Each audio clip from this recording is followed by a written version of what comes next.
So mga kababayan, ito na yung ating unang pag-uusapan. Ako mga kababayan, may nakarating ngayon.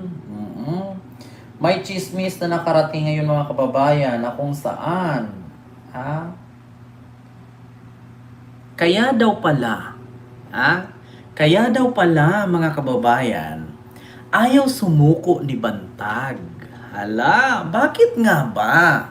Kasi mga kababayan, ang totoo pala talaga daw di umano na mastermind sa pagkamatay kay Copper Silapid, no? Ay si Bato. Hala! Nako, Diyos ko, mga kababayan. Kaya daw pala, nagtatago itong si Bantag sa otoridad. Kasi si Bato pala daw di umano ang mastermind ng pagkamatay ni Percy Lapid. So ngayon, mga kababayan, tanong ko po, mga kababayan, si Percy Lapid ba ay isang INC? Ha? Mga kababayan, tanong ko lang, si Percy Lapid po ba ay INC? Paki-comment nga, mga kababayan. Ha? Si Percy Lapid ba ay INC? Or Iglesia ni Cristo? Kasi Percy Lapid eh. Bakit Percy Lapid? Kung hindi siya INC. Or yun lang talaga ang tawag sa kanya. Kapatid na Percy Lapid, ganun ba? Mga kababayan, INC si Bantag. Si Bantag ba INC? Pagkaalam ko hindi eh. Ngayon mga kababayan, ito po ang nakarating sa akin. Actually mga kababayan, meron na din po na naglabas niyan. So ito po, paalala po ha, chismis po ito. Huwag po natin paniwalaan. Paalala lang. Pero mga kababayan, marami po ngayon ang nagkalat na mga video na ito, maskin sa Facebook, sa YouTube at sa ibang site, na kung sino daw at kung gusto no daw ng pamilya ni Percy Lapid na alamin kung sino ba talaga ang mastermind sa pagkamatay or paggurgur sa kanya. Ang sabi ng aking nabalitaan ay si Bato daw ang tanungin. Nako, mga kababayan. At take note mga kababayan, napanood ko din yan. Sino bang vlogger ng nun? Si Niolo ba? Si Niolo o si Takero? Mga kababayan, naku, mga kababayan, ito. Sinend sa akin. Oo, si Peebles. Ayan, si Peebles, mga kababayan. Ito. Nako, ito mga kababayan. Asan mo? Ito, sinend sa akin. Ngayon lang. Ito po. Lapid. Kung gusto niyong malaman kung sino ang totoong pumatay kay Percy Lapid, hulihin niyo si Bato. At kapag nahuli niyo na si Bato, paaminin niyo siya. Ngayon natin malalaman kung kanino kikiling ang INC. Kung kay Duterte ba, kung kay Sara ba, or kay BBM kapag nalaman nila ang totoong killer ni Percy Lapid. Bato, tago! Takbo! Bato, takbo! Ala! Gusto niyong malaman kung... Nako, mga kababayan, kasi ganito po yan. Si Percy Lapid, alam po natin na lahat po ng mga sinasabi ni Percy Lapid sa kanyang YouTube channel, di ba Lapid Fire, yung nakalagay ng channel niya sa radio station, ay lahat po nagkatotoo, lahat po nagkatugma. Una dyan na sinabi ni Percy Lapid, Pangulong Bongbong Marcos, hindi dilawan kakamping ang kalaban mo. Kung di ang kalaban mo ay nasa kakampi mo na si Sara Duterte at si Digongyo. Sabi niya. So, nagkatotoo nga mga kababayan. Kalaunan, malayo lang 1 taon. Nagkatotoo nga. Si Sara, tumalikod at tumiwalag na sa Uniteam. Naging kalaban na ni PBBM. Tapos, mga kababayan, ito na. Pangalawang sabi ni Percy Lapid. No? Sumasalangit nawa ang kaluluwa niya.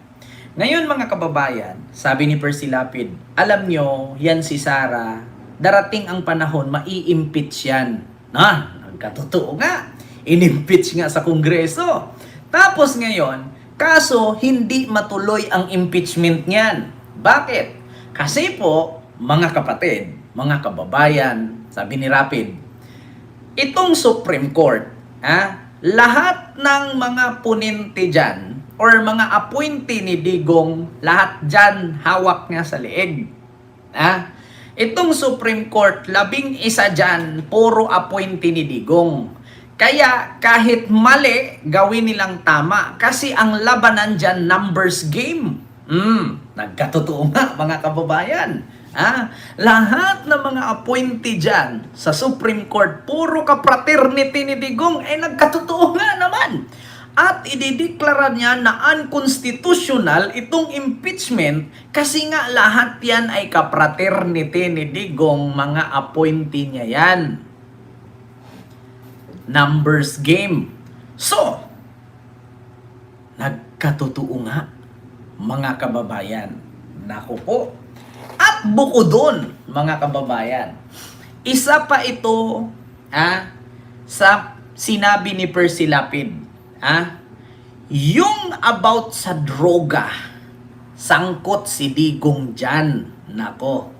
Kaya syempre mga kababayan, naririnig ng mga kakamping yan. Kasi alam ko ito si Percy Lapid, kakamping ito Leni Robredo ito Ngayon mga kababayan, kumalat na.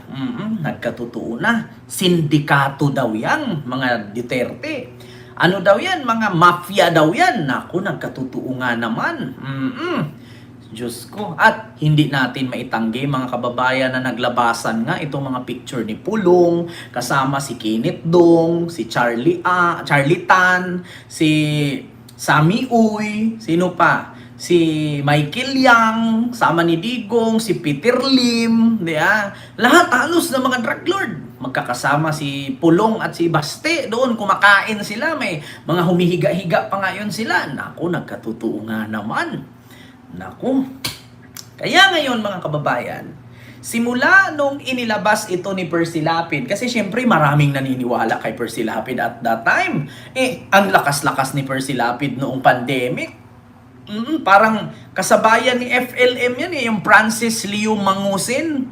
Yung mukhang kabayo. Mayaman daw, putang ina, hindi nga naliligo. Ngayon mga kababayan, nagulat na lang tayo doon sa kanyang tahanan, papasok sa village sa Las Piñas. Bang, bang, bang, bang. Pinatay sa loob ng kanyang sasakyan. Doon na nangyari.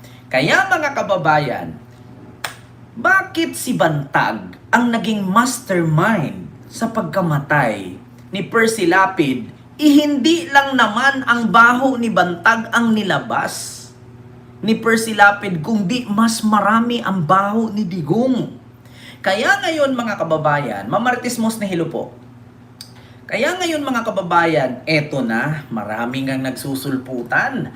At sa mga gustong malaman kung sino talaga ang mastermind sa paggurgur kay Lito Lapid, kay Percy Lapid, buhay pa si Lito Lapid Oo. Kung sino daw ang mastermind at gusto nyong malaman, kung sino ang mastermind, arestuhin si Bato at paaminin. Ngayon, pag umamin si Bato na siya ang mastermind sa pagpapatumba kay Percy Lapid, dito na maiisip ng Iglesia ni Cristo kung kanino sila kakampi, kay PBBM ba or kay Sara. Kasi pagkakaalam ko mga kababayan, si Percy Lapid ay Iglesia ni Cristo po yan. 'Di ba? Naku po.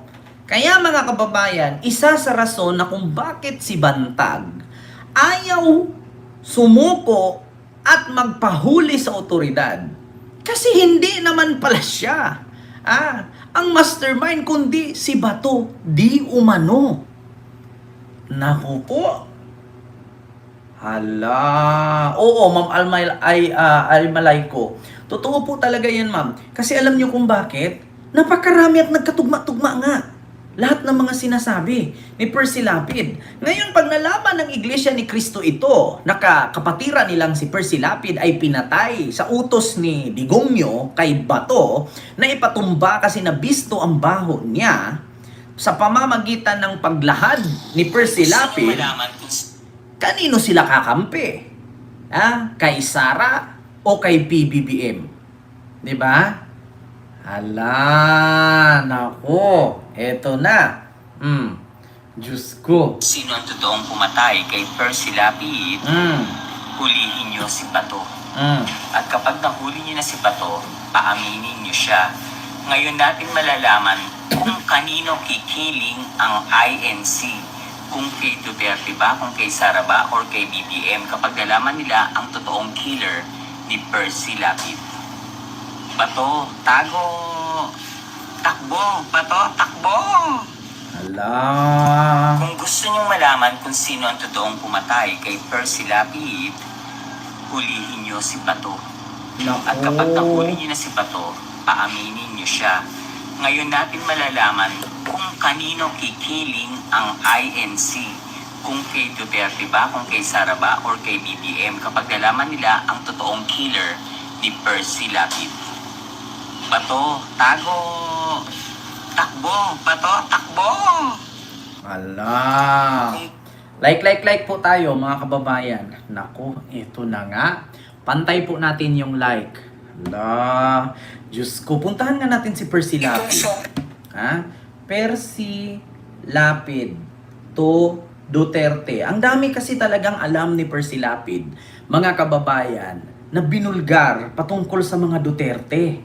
Ha? Ito pa oh. Ito kung papipiliin ako, administrasyon ni Digong nyo, at aagawin din lang ang pwesto ngayon kay Marcos ako, Diba? mga kaibigan. Nako. Katulad din ng maraming mga nakausap natin na hindi sila pare-pareho ibinoto. Ang ibinoto ay si Vice President Leni Robredo. Kung darating ang sandali na aagawin nila ang pwesto kay Bongbong Marcos, abay, kakampihan ko si Bongbong Marcos. Yan ang O, di ba? Tandaan nyo mga kababayan, buhay pa siya niyan, nagsalita siya niyan eh. So, ibig sabihin, totoo nga at may alam nga si Percy Lapid sa plano nga ni Digong na agawin sa pamamagitan kay Sara ang posisyon ni Marcos. Mga kababayan, ito kasi, tinik kasi si Percy Lapid kay Digong. Bakit? Si Percy Lapid ay isang newscaster. So, dito sa mga sinasabi niya, makaka-influence at mapag-isip-isip ang tao ngayon. Bakit sinabi ni Percy Lapid ito? Kasi darating ang panahon na aagawin talaga ni Sara ang posisyon kay PBBM. Kaya nga, di ba, maraming mga sundalo na retired, ang nakiusap daw kay Bronner na magkudita at tanggalin si PBBM. Di ba? Tanggalin si PBBM tapos ipapalit si Sara. Nako. Continue. Mga kababayan. Wait lang. tandaan ninyo, sapagkat hindi na kailanpaman dapat maulit na isa pang Duterte ang maupo. Nako. Lalaki yung nanggaling, hindi mas grabe kung babae. Mga kaibigan, Nako. alam naman ninyo yan. Ngayon, sinasabi ko lang, kasi kailangan tayong manindigan. Sa bawat pagkakataon. Pero kung darating yun, papanig ako kay Marcos para lamang hindi magtagumpay ang anumang masamang binabalak na muling mailuklok sa pwesto ang isa pang Duterte. Tandaan ninyo yan, mga kaibigan. Katagal na Kasi nito, wala naman tayong pagpipilian Oo. kung hindi lesser evil. Lesser evil na ito Bakit? Hindi marahas. Yan ang unang-una, mga kaibigan. Hindi siya nagiging marahas kahit na ano ang gawing pagbanat sa kanya. Hindi lang pagpuni. Binabanata na nga, di ba, sa New York? Hindi sila makahinga ron sa protestang isinalubong sa kanila. Hanggang sa papauwi na, nirarally pa. Pero nakita ninyo na wala namang retaliation tayong nakikita hanggang sa mga sandaling ito. Hindi natin alam in the future kung meron. Kasi hindi natin hawak ang isip ng tao. Tama. Yan ang totoo, mga kaibigan. Ngayon, hindi naman natin kinampanya yan, di ba? Kinampanya natin si Vice President Leni Robredo. At kung hanggang ngayon, tatanungin niyo ko kung sino ang karapat-dapat na maging presidente ng Pilipinas nung nakaraang eleksyon, abay ulitin ko, si Leni Robredo pa rin yun. Hindi mababago yun. Pero, pag dumating ang sandali na gagawing masamang balakin labang kay Marcos para mailuklok sa pwesto ang isang Duterte, abay magma-Marcos ako, mga kaibigan. Naku. Yun lang masasabi natin. Kita ninyo? Mag-ingat ka na, Presidente Bongbong Marcos. Sabi ko nga sa inyo, dadating yung oras, magugulat ka na lang. Yung pag-meeting ng PDP Laban, sinasabi ni Digong niyo, suportahan ka raw. Baliktarin mo yun. Huwag ka maniniwala raw, walang totoong sinabi yun. Di ba? Proven niya. Kailan nagsabi ng totoo si Duterte, sabihin niyo sa amin. Lahat ba nang ipinangako niya, may natupad? Wala. Ibig sabihin, proven na yan. Sa pagsasabi ng baliktad, diyan ka mag-ingat. Baka mabiktima ka niyan. At dito sa mga ipinwesto mo na namamangka sa dalawang ilog. Di ba? PBBM, diyan ka mag-ingat. At sa mga pinupwesto mo na namamangka sa dalawang ilog, which is nagkakatotoo lahat, mga kababayan, tumatayo balahibo ko. Alam niyo kung bakit? Lahat ng mga nasa gabinete ni PBBM ngayon, puro lahat sangkot. Di ba nagkanya-kanyang resignan na? Kaya nga sabi ko sa inyo, yung Malacanang, kapag ka binaha yan dyan at umapaw sa bubong, 5-10 tao ang malulunod and the rest lahat lulutang. Kasi puro plastic. Nako, mga kababayan, di ba? Sa mga ipwinisto mo daw, PBBM, mag-ingat ka. Namamangka sa dalawang ilog yung mga yan. Na which is, hindi pa patay si Lapid dito. Totoo nga. Bakit? Tignan nyo yung mga inano ni PBBM ngayon. Tignan ninyo itong mga ipwinisto ni PBBM ngayon. Kung naaalala nyo, anong nangyari? Kaya siguro nagising ang Marcos Jr., ang itinalaga, puro kakamping. Hala ka, Diyos ko po. Kaya siguro ito ang rason. Sa mga gusto po na malaman kung talagang si Bantag ba ang mastermind sa pagkamatay kay Percy Lapid, hindi daw po di umano according kay Peoples Talaquera, kundi si Bato. Nako. Diba? Ang pinagsisilbihang Panginoon ay dalawa.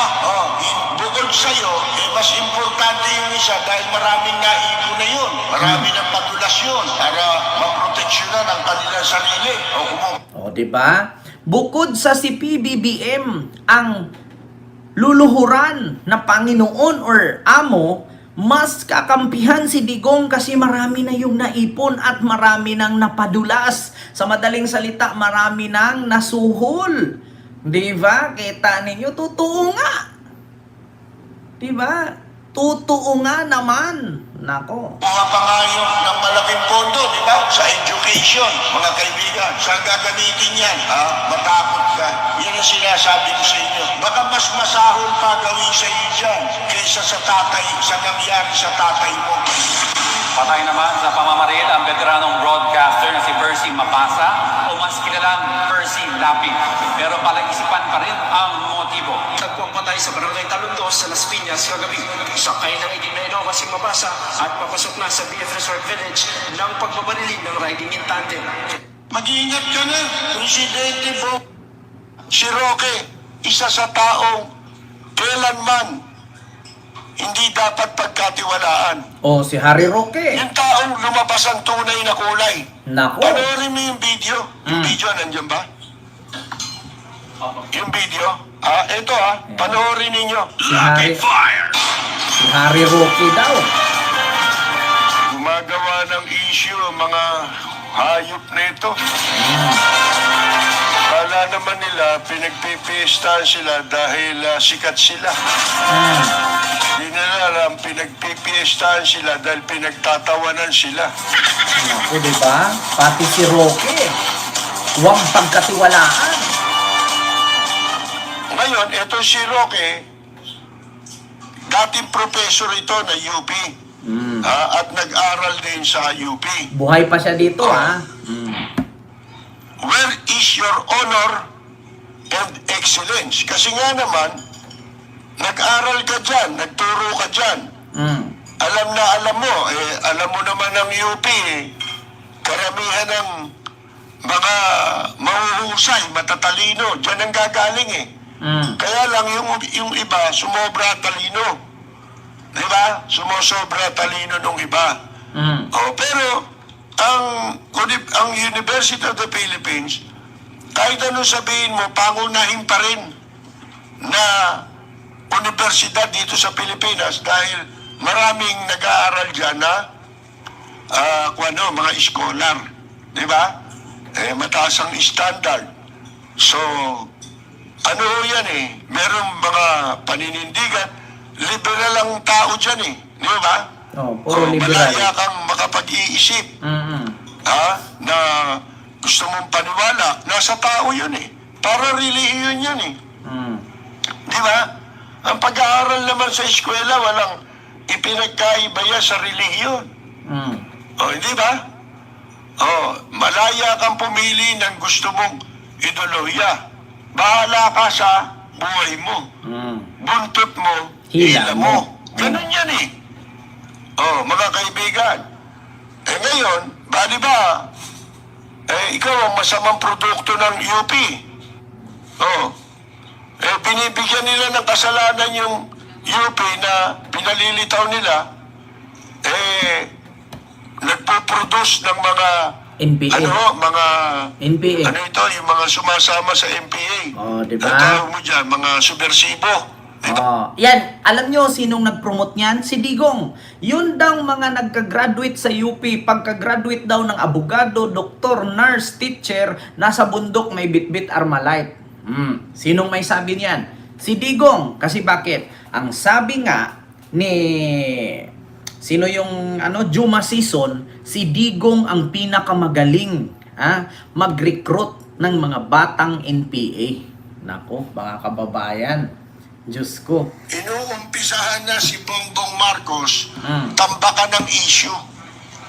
Mga kaibigan, niyayanig na. Rapid fire! Bongbong bangag yan.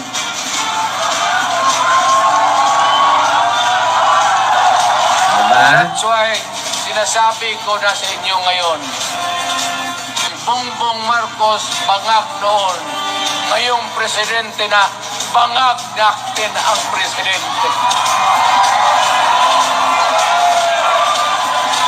Kayong mga military, alam ninyo yan. Lalo na yung sa Malacanang. Alam ninyo, the Armed Forces of the Philippines, alam ninyo, may drug addict tayo na presidente po. Nung ako'y mayor, pinakitaan ako ng evidence ng PDEA.